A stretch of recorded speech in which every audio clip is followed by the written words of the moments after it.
Hi everyone, this is the post-session chat. So me and Chloe are going to go through what we worked through today and improvements, areas to work on, what we liked the session, what we didn't like with the session, and yeah, that's about it. So go starting on the basics, or starting off, sorry, first off, we did deadlift, personal feedback for one, what do you think we done well, 2, and 3, where would you like to improve on, or areas you'd like to improve on, sorry. The positioning was good. Yeah. I felt. They were quite smooth. They looked smooth. Yeah, Felt smooth. Looking smooth looking back. I'd like to improve on my endurance in a deadlift. So the volume that I can lift. The volume can work out. Bigger weights for a longer period of time. Good. Did you feel with the deadlift positioning, looking from a coach's point of view, was good? You know, not much cues. The only cues we added in was the plates either side, but that was just to test how the bar travels. Apologies for the dog in the background. So we got, that's the only cues we added was the 2 plates, or the 4 plates, sorry, either side of the bumper plates. So looking back, would that be a cue you'd add in yourself, or a cue you've seen that I've shown you that you would now implement in your training? Or is that something I only tested to see your bar path? Obviously we didn't touch the plates, which is good. But have you got any personal cues for deadlift that you use or you know of? That Just you'd keep implement? the bar close to my body at all times, so it's always the same Vertical path. You've always got that 90-degree path, which is Yeah. perfect. Going on, like I say, working forward, you can much more increase the load because technique is fine. I didn't see no stability issues in technique or form. I know we didn't push great amount of weight. 8 kilos is not a lot, but it is a lot for some people as well, which we've got to take into account. We got through good rep range, good hinge patterns, which is good to see. Really nice to see a good hinge pattern. Myself, I know when I do my deadlift, I squat in my deadlifts, which I've got to work on myself, but your hinge pattern is brilliant. Pushing the knees back, pushing your glutes and bum back, which I'm very happy with. So that's deadlifts covered, happy with that. Going on to a 3-point row, which when I started you off, I let you do the exercise first by yourself, and then I moved into a bit of a screening, so I just watched you for the first set. Was the coaching cues I implemented, did they help you? Did they benefit you? Or was it just like, I'll get through this just because you said it? Would you implement them yourself? Yeah. That's good. Keeping the dumbbell closer Yeah. and my arm closer in, because I always feel it comes out. Yeah, rolling upright, not coming through like a lap row.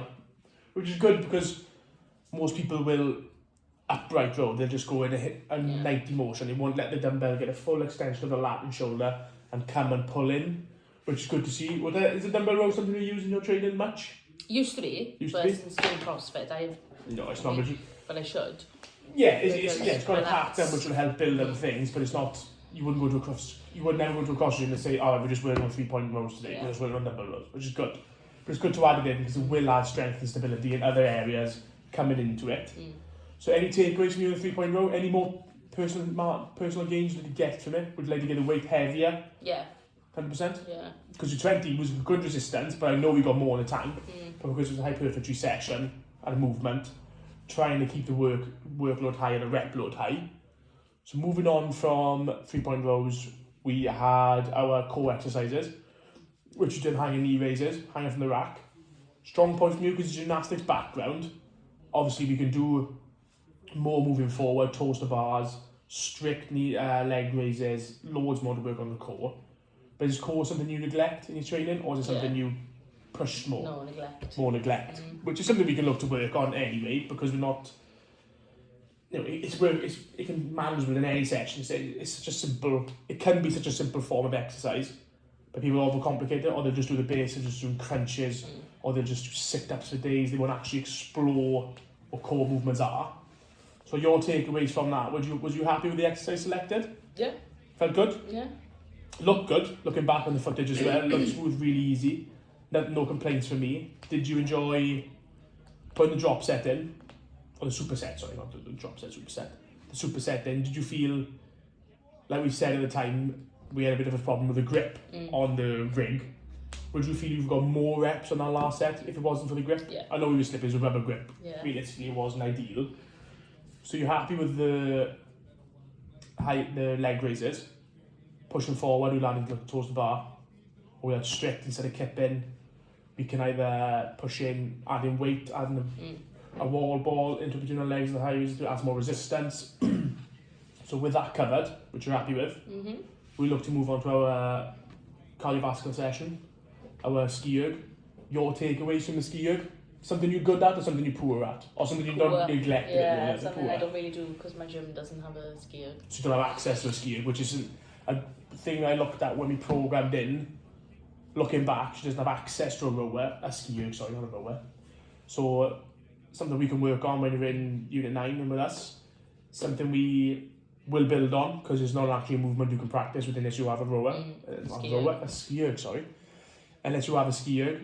But looking at you, you're positioning, you're nice and tall, you're hinging at the hips, you're softening the knees, looking when you're coming through. So your ski erg technique is fine. It's just something we just got to add in more because you don't have access to it. Because we get so much cardiovascular gains and we can get so much from it, not just from a workout point of view, but from a cardiovascular point of view. But another thing I know is your breathing is very good. You're breathing in a tall position, which is good to see. And yeah, I'm overall happy with it. For someone who doesn't have access to a ski erg, I'm very happy with that. Then moving on to our flexibility towards the end, we had the overhead shoulder and tricep stretch. Something I don't personally use a lot of, but I think I'm going to after demonstrating it. How did you feel going from it? Yeah, I have used it in the past. Yeah. And I always find it beneficial for my shoulders to prior and post training. Session. Yeah. That's good to hear. Takeaways from it. Obviously we use the air resistance band, which is a medium strength. Would you prefer next time we use black band, red band, just so you get more mobility, or was you happy with the yellow? We're getting good resistance. Oh, yeah. We're getting good resistance, yeah. Which is good to hear. My takeaway from it, looking back, form was brilliant. We did a bit of a screening, walking around, showing the muscle groups that were activating and working. Some takeaways for me is something I will be adding in because it implemented what we done all session. A lot of lats, a lot of upper body, and also grip and forearm strength, which is good to see. And overall, I'm very happy with it. So thank you for your time. Your feedback on me, everything all right? Or yeah, good. was the session safe and demonstrated properly? Yeah, informative. Yeah. Interactive all the way through. I wasn't just left to my own devices. Yeah, it was really good. I enjoyed it. Happy? Brilliant, fantastic. Thank you very much.